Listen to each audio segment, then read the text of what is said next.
Why don't we start first with the history of Jukasa Studios and how it all started? Yeah, so it was originally opened in June of 2009, and it was started as a partnership between the owner of the studio and another gentleman who had a record label called Arbor Records. And Arbor Records was like an Aboriginal record label, and they were kind of based out of Winnipeg, I believe. So he, this is about a year before I came onto the studio. So I, from what I know, is like he approached him to start this record label slash recording studio. Plus, it was also going to be a television studio that they were all going to do kind of in one building because they were filming a lot of these television shows called Arbor Live, and they were all filmed in Winnipeg. I think they still are now, but they wanted to relocate it to Ontario. So this is nearly 5 years ago now. They established the studio. So in the rear it was like a large television studio. Then up front it was the music studio, and they were going to kind of record all of their corresponding artists for that record label. So originally it was called Arbor Records and Jukasa Studios, and then so for that first year, I don't think anything really developed or got off the ground. So whatever happened in that first year, they had a falling out between the two partners. So in May of 2010, my former mentor and boss, he came on board around May of 2010 to kind of really, because at that point they decided, let's just go all music instead of like, let's not even worry about this television studio business or whatever. Let's just do all music. So at that point in time, they hired him, and so he came on board. And 3 months later is when he hired me in August of 2010. So I've been there since August 2010. I'm still the last person that's been there like the longest now. So I've seen all of the changes, kind of things, since August of 2010. So now it's primarily a music recording studio, but then in the next few months we're going to be expanding into the post production side of the industry, like for like sound for movies and television and that kind of thing. So we're we're in the middle of building like a new studio, so we're expanding, and like I said, it's just going to focus on movies and television. So so that's kind of the evolution. At first, it was going to be like television broadcast, and now it's moving to like mixing audio for like television and movies and that kind of thing. So, yeah, yeah. So this has also happened just before I came. So what I was told is when they were building the studio, there was another advisor that was on board, and he kind of has his ear to the ground with gear and people and whatever. He knows all the ins and outs and whatever, and so he frequented Costa Rica, and so what happened is the one of the SSL consoles from Abbey Road Studios in England was purchased by a man in Costa Rica because he intended to start a recording studio in Costa Rica.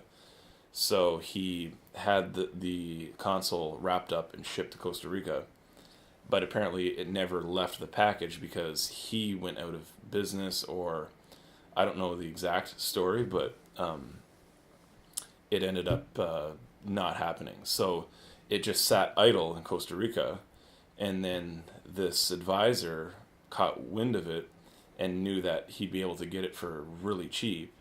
So, well, cheap. I mean, it was still quite expensive, but like a real good bargain on it.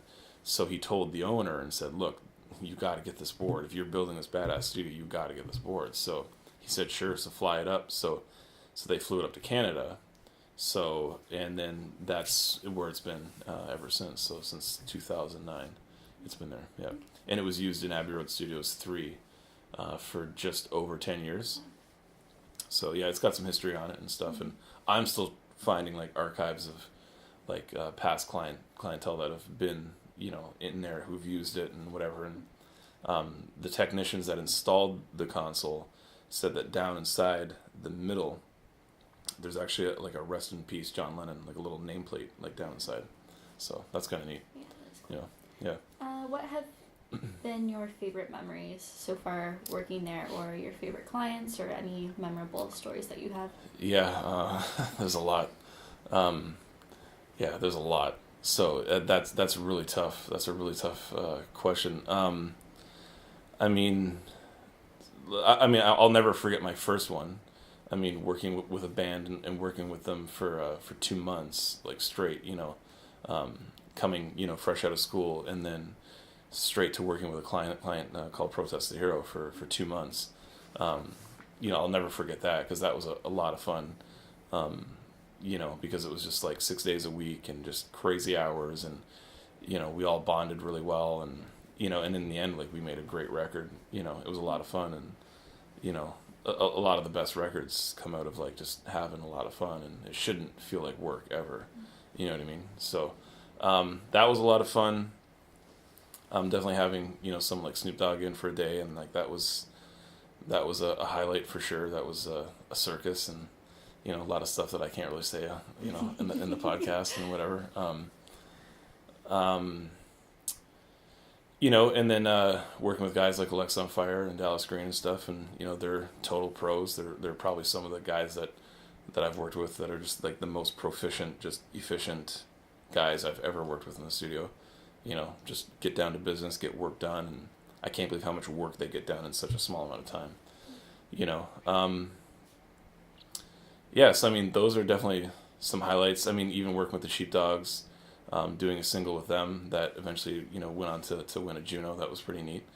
And then working with Cancer Bats, that also was nominated for Juno, and things like that. So like there's always there's highlights that come in, the ones that kind of like stick out more, and there's definitely a lot of indie bands that come in as well that we have a lot of fun, and so it's definitely a really tough question to answer because it's just like awesome all the time. Mm-hmm.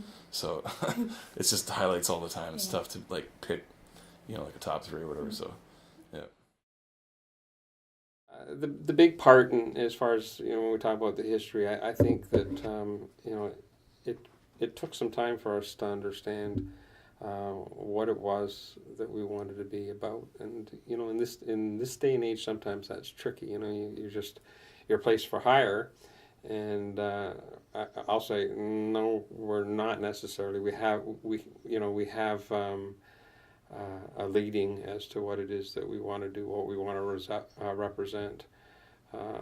IAM itself stands for Involved Anticipating Messiah. We're all Christians, but the big part is the involved, and the guys have picked that up, actually expanded on it. It's the fact that we want to be involved with our customers. We want to have a relationship with them. It's not just kind of thank you very much for the money and away you go.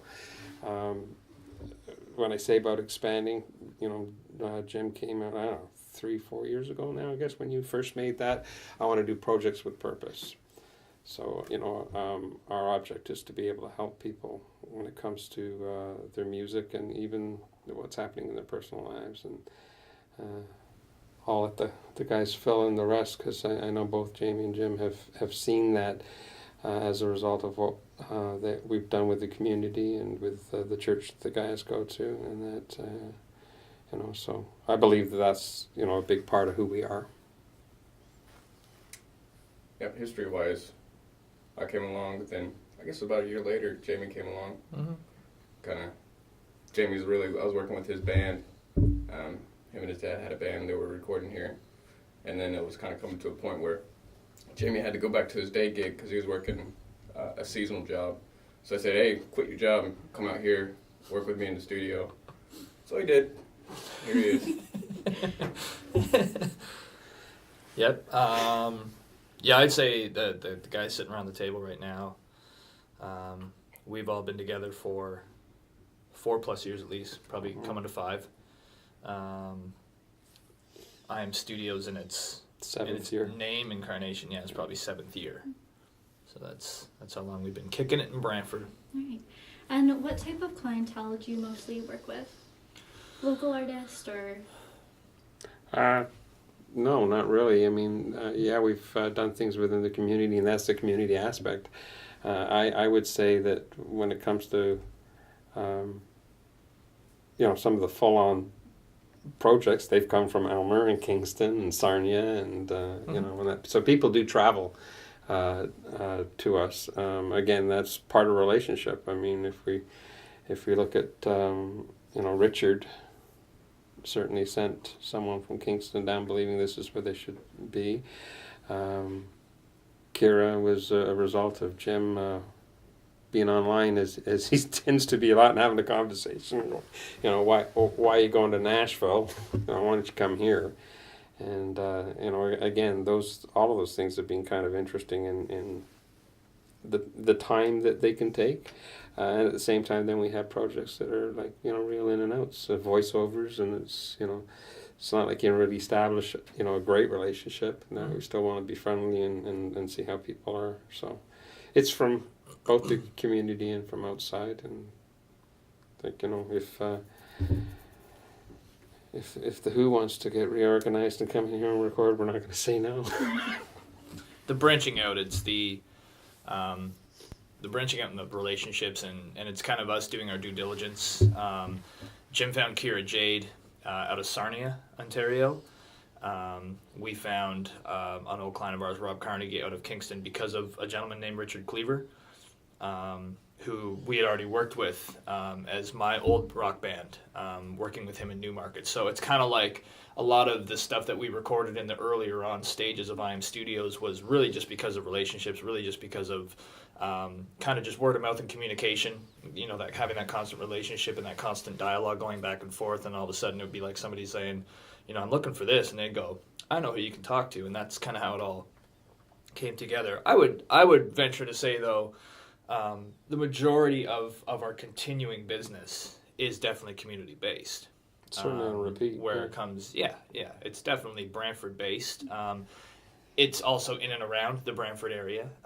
Some of it goes a little outside the city limits and whatnot, but for right now, that's pretty much where, other than the creative projects that we work on, that are really just still Brantford-based, but it's really just whatever we're doing, whatever we want to do in the background. When we're not dealing with a client or something like that, we always kind of have our own, little music projects or whatnot going. So.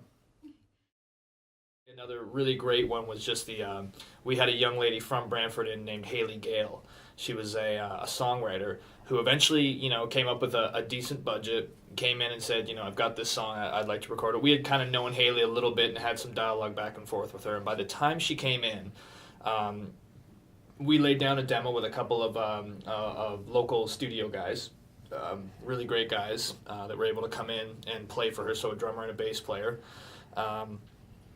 We got all that done. We sent it to one of our players that actually resides in the Nashville area, and he laid down a bunch of other instrumentation on it, right? So it's all getting put together, but it's really, in little compartments it's being put together, so she doesn't really know what that end product is going to be like. She's not really involved in the stages as it goes along. So she comes in, and we've got the mix-up, and everything's there.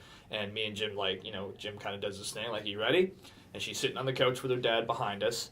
And so you can picture, we'll show the control room later, but we're here and she's behind us, right? And we're looking at the screen. So boom, we hit the space bar, play, the song goes by, click the space bar, and we both turn around and look at her, and she's got tears running down her face, right? And she's just ecstatic, right? I mean, she just to hear her little acoustic song, kind of come to life with, the production and everything that, we put into it for her and stuff like that. That one sticks out for me too. It's just, when you can affect somebody like that with our gifts and our talents that we all believe we're kind of sitting here because of, that's a really cool thing. So that's probably one of my favorites.